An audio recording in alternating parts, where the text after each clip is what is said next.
Hi, I'm Rusty Komori, and this is Beyond the Lines on ThinkTech Hawaii.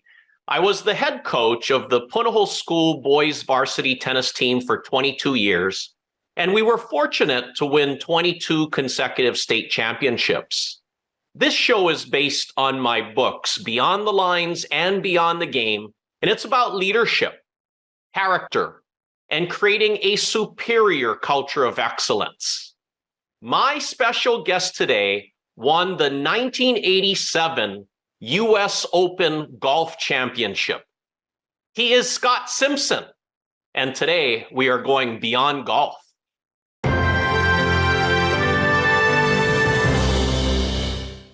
Hey, Coach Scott, welcome to Beyond the Lines. Hey, Rusty, great to be here. Beyond the Lines, I like that beyond the golf. Yeah. Oh, that's what we're going to do today. We're definitely going to go beyond golf. And Coach Scott, I want to ask you, can you share who your golf idol was and why?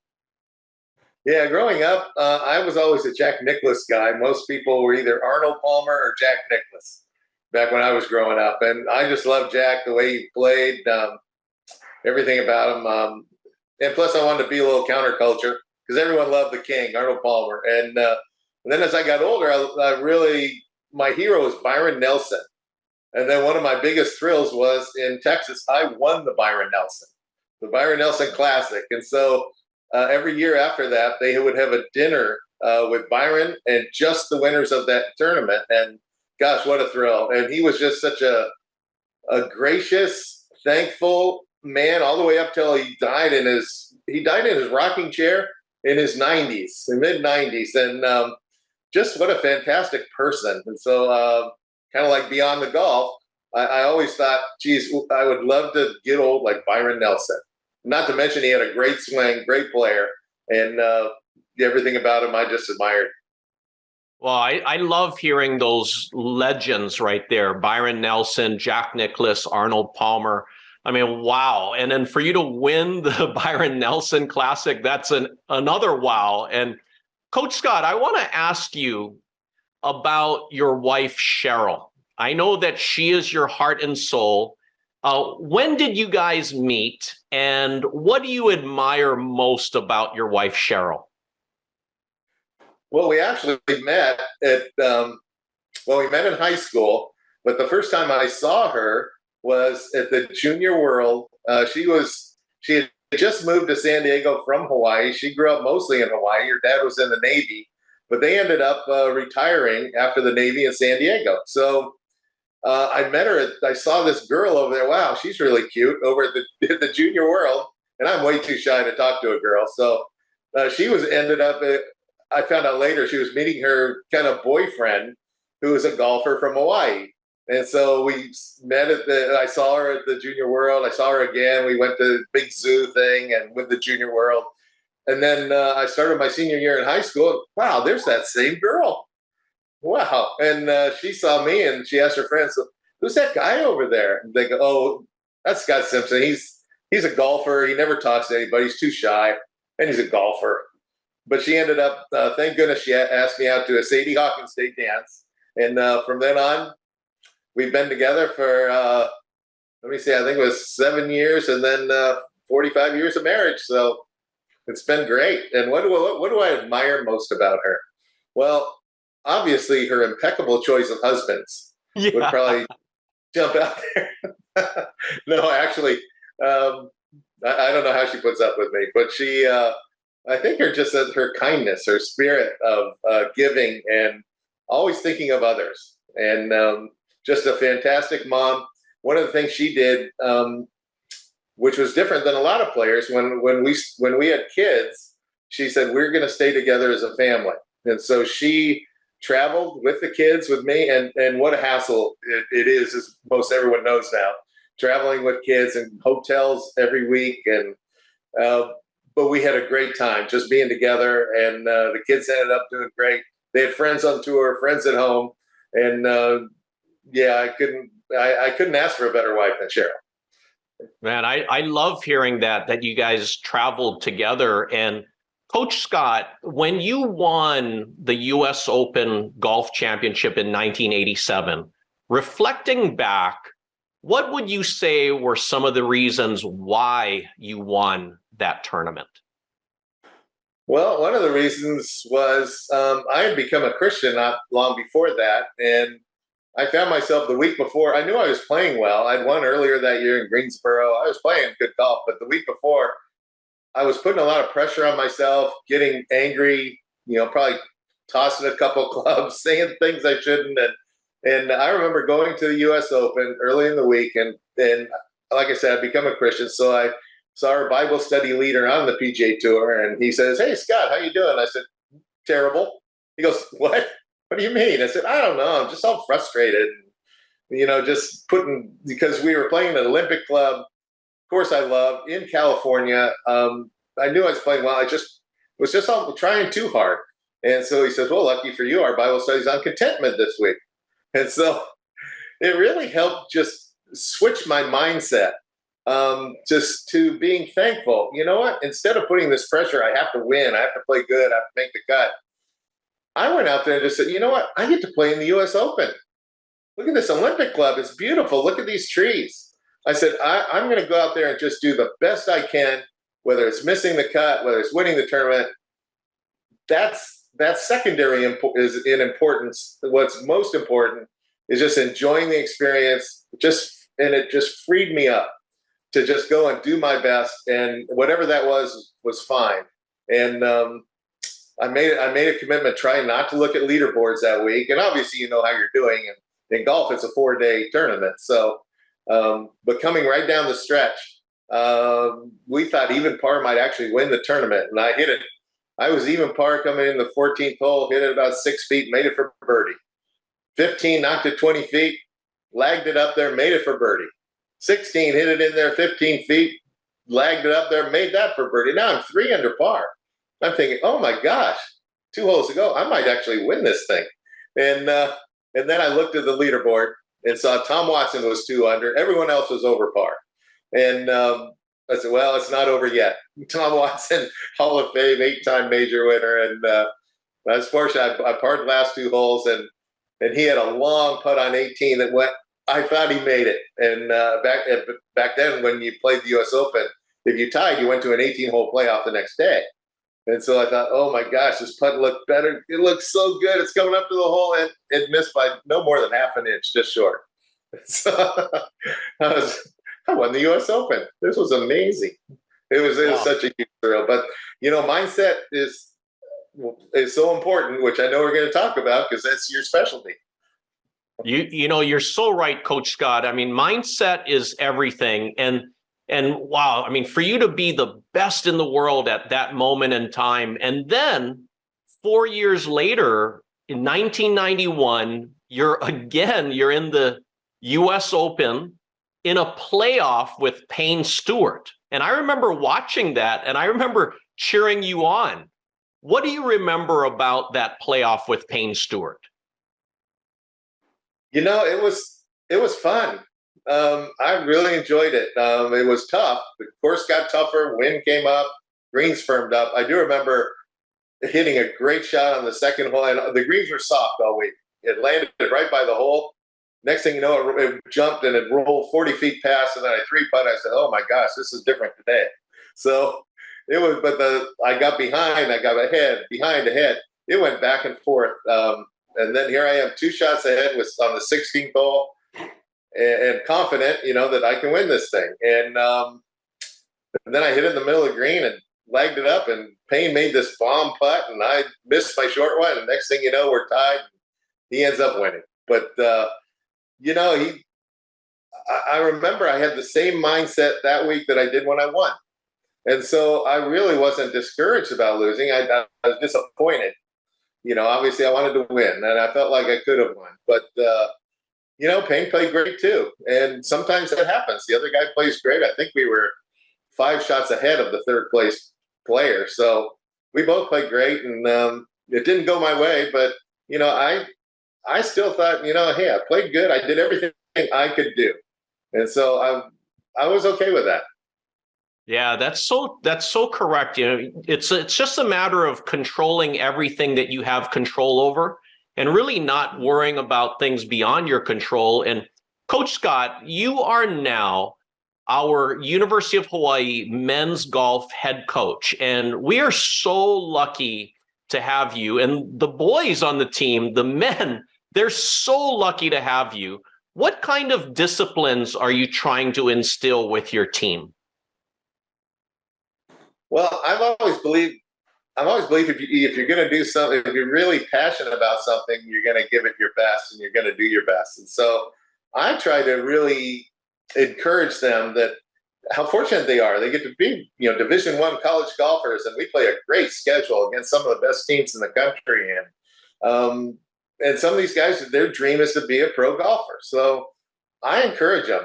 Most of what I do is probably just encouraging them, keep them positive, and keep them thankful for what the opportunities they have. And I think probably because I played for so long, I know they're going to mess up.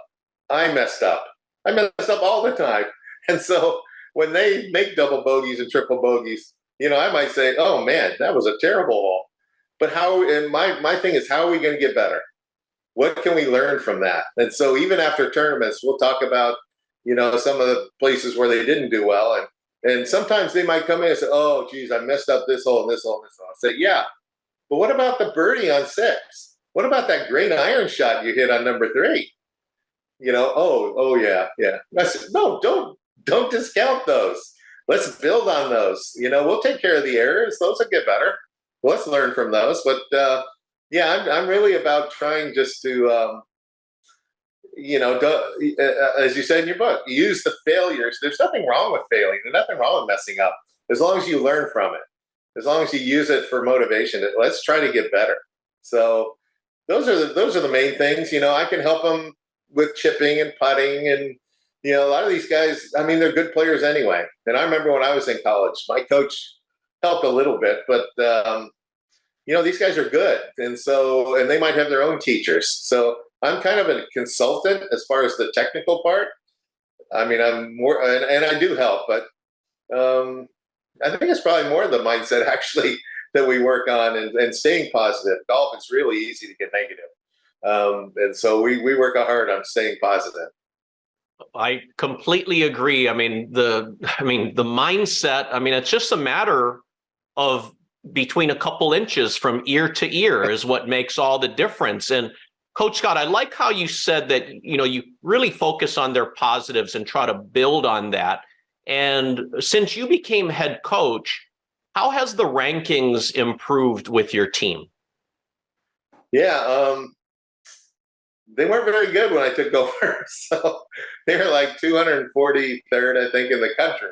I think out of 300 teams. And actually for 2 years, the reason I got into coaching was I helped a girl transfer, Zoe Akagi, from New Mexico to Hawaii, and she asked me to call the women's coach, and who I'd never met.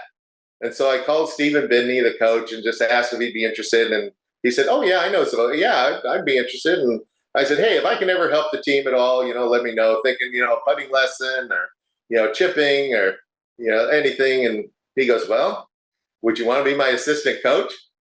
And I thought, well, I wasn't expecting that. So, but I thought about it. I thought, wow, that might be really fun.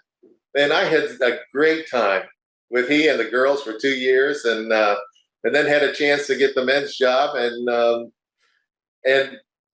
it's been great. It's been great. We have great kids, really good kids. And what I mean by that is all I expect from my kids is that they work hard, that they focus on trying to improve, that they do the things they learn from their mistakes. We've had a couple kids work on their temper, which happens in golf, and something I had to work on as a kid. And so, yeah, working on that, because especially as a golf, because we're fortunate to play all these nice courses on Oahu, and we can't be having guys disrespect the course and look bad in front of members. So we've worked on that a lot, and but really good kids, good students, good kids, and that makes the job a lot easier for sure. And have the kids like that. Coach Scott, I always say that the player who loses his temper loses, and anger is one letter short of danger. Lose your temper and you're in danger. And it's so good that how you said that you had lost your temper before, and then you're able to really help them really through your experiences. And Coach Scott, I want to talk with you about my books. You have both of the books, and I talk a lot about building that superior culture of excellence, and that's what you're about. What stood out to you in the books? Well, I just love the stories and the common sense, and and it just it's different than I expected, actually. Because you won 22 years in a row, which is kind of crazy. I took over our first year, and you mentioned our rankings. We're actually ranked 153rd now so we've come up 90 places. But we did not win conference last year, so I will not do 22 years in a row. So we're trying to get better, and we're gonna go actually in a few weeks to try to win conference, and who knows what's going to happen. I'm a big believer. If you prepare well, you do everything you can to be ready to do your best, then you just go play, give it your best, and enjoy it. And the results are going to take care of themselves. And the more pressure we put on ourselves, usually it's counterproductive. So I want them to free up as much as possible. All golfers put so much pressure on themselves anyway. They don't need more from a coach. And so I want them to just relax as much as possible and go play their game and do their best. But as far as your books, I mean, everything in them are the same things I believe in. And I love the fact when you talk about failure, because I picked up the book saying, well, 22 championships in a row. What would you know about failure? But you talk a lot about failure and how to use that and build from it, and then how to be people of character also. And that's what I want. My goal when I became coach is similar to your books, is that I wanted to help these guys become the best golfers and the best men that they can be. And so, and probably more of an emphasis on the men part, that's what's going to be important in their golf and in their whole lives. So, I mean, everything about your books, I really enjoyed them. I'm so happy that you did. And you know how I talked that when I was coaching, my number one priority was to develop champion athletes of character first, and then great tennis players second. And that's exactly what you're trying to do with your teams. And Ryan Tanaka is the owner of Giovanni Pastrami Restaurant. He donated both of my books to your entire team. And what are your plans with the books with your team? Well, my plans, he actually just donated them recently, and we're finishing the year we actually ended up adding a tournament in. So we've been really busy in finals. They haven't even got the books yet. He gave, it's a whole big mess up so far, but my plan is to give them these books as soon as I can. But I'm gonna insist that they read these books this summer, and we're gonna use those next season. And we have 3 freshmen coming in. We're gonna give them the books too. So we're gonna use those. Usually what we try to do in the team, we'll practice all week, but Saturdays we'll have a mental training day. And we pick out topics and things, topics that we need to talk about and things that can help us get better. And so we're going to use your books, and we're going to let them pick out topics they think are going to be most important, or I'll pick something out. But we're going to use those and just try to, like you say, try to keep building on that culture of excellence. And and the more you emphasize that, the more they're going to learn and be able to improve. Oh yeah, it's those standards, and it's just them hearing these things over and over again, and then they start to believe it. It builds their confidence. And a few weeks ago, Coach Scott, Ryan Tanaka hosted Brotherhood and Sisterhood Grinds, the men's and women's golf teams at his Giovanni Pastrami restaurant in Waikiki, and we had a lot of community leaders there. What were your thoughts? How did you feel and your players feel at that event? I mean, just seeing everybody there supporting men's and women's golf. They were thrilled. I mean, so was I. It was really fun. And Ryan has taken all this on himself. I think it started as trying to help the football team, and and he's expanded it to all the other sports, like men's and women's golf. And it's fantastic. He has so many community leaders, and it not only it's a chance for us to share what we're doing as golf teams and how we're trying to build, men and women of character, and because they're going to be out, they're going to be the business leaders of tomorrow in Hawaii, hopefully. And it was a chance for them to meet the leaders now, and everyone was so great. I mean, what I told the kids was, and we worked on this actually. Think of any questions you can think of. If you're majoring in engineering, ask people, how did you get into engineering? What drew you to that? What are you doing now? And ask any question you could think of, because usually when people are successful, like everyone we had was successful, but they had to work their way up there, and they had their challenges too along the way. And what you find with successful people is they love to give back. Everyone there loved to give back, and any question, any way they can help, they're willing to do it. And I'm just so thankful to Ryan for having this vision of being able to help all the sports teams this way, and the athletes. And I mean, I'm such a huge fan of what he's doing. And everyone, go to Giovanni Pastrami. Not only are you going to get great food, but you're helping someone who's doing so much for UH athletics, and especially for the athletes, and not only just helping us to play better golf, but to be better people and have a vision for what the rest of their lives can be. And everything about it was just so exciting. No, I completely agree. And I talked with one of your players, Remington Hirano, who is just absolutely awesome. And so it was such a great event to really have the players really think about their futures and have these interactions with community leaders, like you said. And one of our sponsors for Brotherhood Grinds is Tom Park. He's the director of Kahala, and you and your team went across the street to the Kahala sportswear store. And what happened when you guys went there? Well, he was so generous. I mean, I get to have dinner with him. He's such a nice guy anyway. Wants to help in so many ways. And he allowed our team to pick out a shirt for coach. And big mistake for me. Why am I not wearing it today? I should be wearing it. Never mind these UH colors, but they picked out a wild one. I have no idea why they picked that one out, but I think they think coach needs some color. Coach needs to lighten up here. I don't know. We had fun though. We had a lot of fun, and I think we'll hopefully do some more over there with Kahala shirts, and who knows what could happen down the road. He was great to be with, and what a great supporter. And I got a beautiful shirt.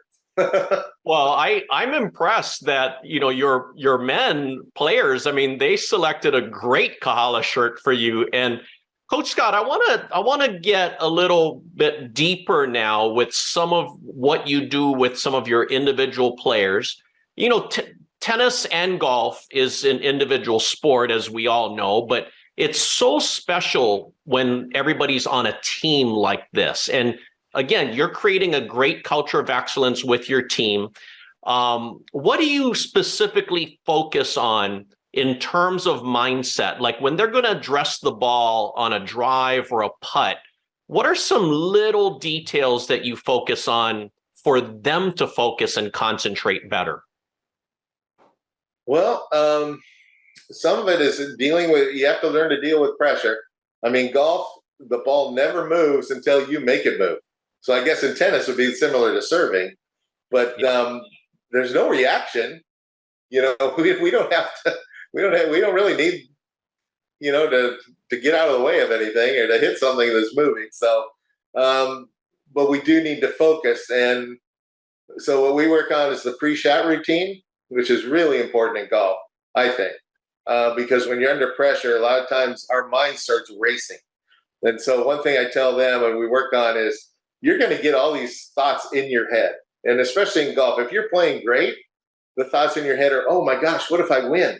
or if I play great, or I could actually have a top 10 in this tournament. And what does that mean on my Wagger rating and ranking and all these things? All these things are going through your head.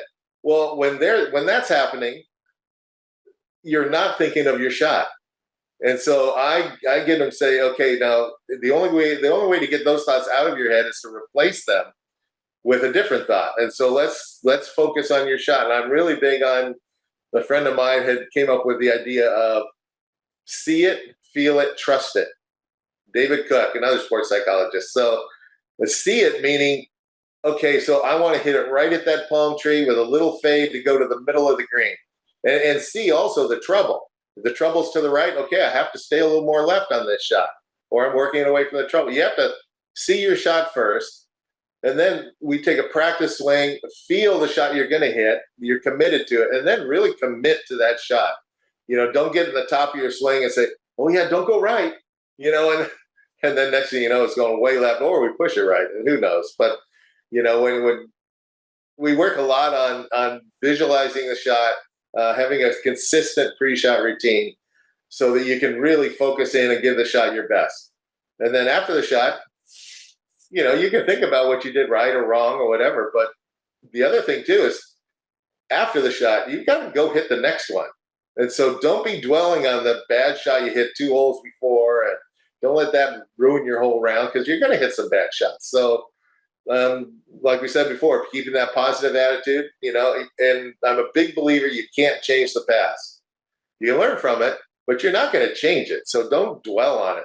Let's dwell on, okay, what can I do now? I can focus on this shot. I can give this shot my best, or I can be distracted and, do something else. And I'm also really big on the habit of giving your best all the way through the 18 holes. And I never want to see anybody getting so discouraged and quitting. Quitting is a big no-no. So that will not be tolerated. So no quitting. You maybe have a tough day. Yeah, you're going to have a tough day. But give it your best all the way through. And you never know when you might find that little thing in your swing where all of a sudden, oh, man, that felt great. And then, things can turn around even for the next day. So, yeah, I'm big on giving it your best all the way through. I'm glad you brought that up, because for me, as a coach, I would train my players to be at their best physically, mentally, emotionally from the first point to match point. And that's exactly what you're trying to instill in your players. And the other thing too was to really instill the importance of present focus, which is what you were just explaining. How do you really focus on that one shot that you're going to hit right now? And whether you hit the greatest shot or the worst shot, what's the most important thing next? It's the next shot. And that's why, Coach Scott, I absolutely love talking with you. And I want to thank you, Coach Scott, for taking time to join me on the show today. Oh, it's great to be on here. I'm sure we'll be spending plenty of time here, Rusty, trying to mold these men into great players and great individuals. Definitely. Thank you, Coach Scott. And thank you for watching Beyond the Lines on ThinkTech Hawaii. For more information, please visit rustykomori.com, and my books are available on Amazon and Barnes & Noble. I hope that Coach Scott and I will inspire you to create your own superior culture of excellence and to find your greatness and help others find theirs. Aloha.